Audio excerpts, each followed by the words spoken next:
మనమందరం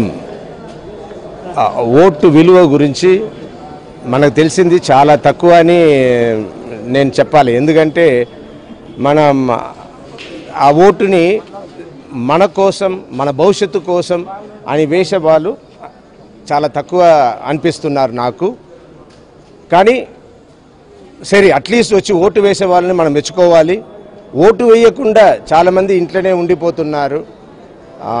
ఏదో ఎమర్జెన్సీ లేదు, వేరే దారి లేకుండా పని వచ్చి వెళ్ళిపోయి ఓటింగ్ వేయలేకపోయారంటే ఇట్స్ ఎక్స్క్యూజబుల్. బట్ ఇంట్లో ఉంటూ ఓటింగ్కి రాకుండా ఉండడం మాత్రం I will say it's an offence also, because it's wrong. We should the అమూల్యమైన ఈ ఓటు విలువని మనం తెలుసుకుని మనం వచ్చి ఓట్ చేయాలి. అది మన భవిష్యత్తు కోసం చేయాలని అందరినీ కోరుకుంటాను. చేయని వాళ్ళు ప్లీజ్ త్వరగా వచ్చి చేయండి. ఎన్ని గంటల వరకు? 6 గంటల వరకు. Please come. 5 సంవత్సరాలకి ఒకేసారి వస్తుంది మన నాయకుడిని మనం ఎన్నుకునే రోజు. మన తలరాతల్ని మనం పుట్టేటప్పుడు ఎలాగో మనం రాసుకోలేం. బట్ మనకు ఊహ తెలిసిన తర్వాత అందుకే భగవంతుడు మనకు చూపించిన ఒక వే ఈ ఎలక్షన్ అన్నది, ఈ ఓటింగ్ అన్నది.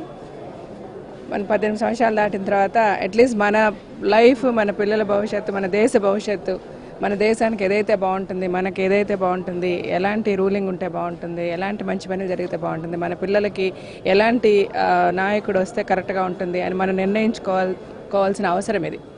గత 10 సంవత్సరాలుగా భారతదేశం చాలా దయనీయమైన స్థితిలోకి దిగజారిపోయింది. అది ఏ పార్టీలు ఏంటని ఇప్పుడు నేను మాట్లాడిన, కానీ కనీసం ఈసారి అందరూ సరైన నాయకుడిని ఎన్నుకోండి, సరైన పార్టీని ఎన్నుకోండి. నేనైతే భారతీయ జనతా పార్టీకి ఓట్ చేశాను. అది చెప్పకూడదా? Oh you not suppose to say. Oh sorry I'm not. అది కట్ చేసేసాను. ఓకే. సో లైక్ సరైన నాయకుడిని ఎన్నుకోండి, సరైన పార్టీని ఎన్నుకోండి.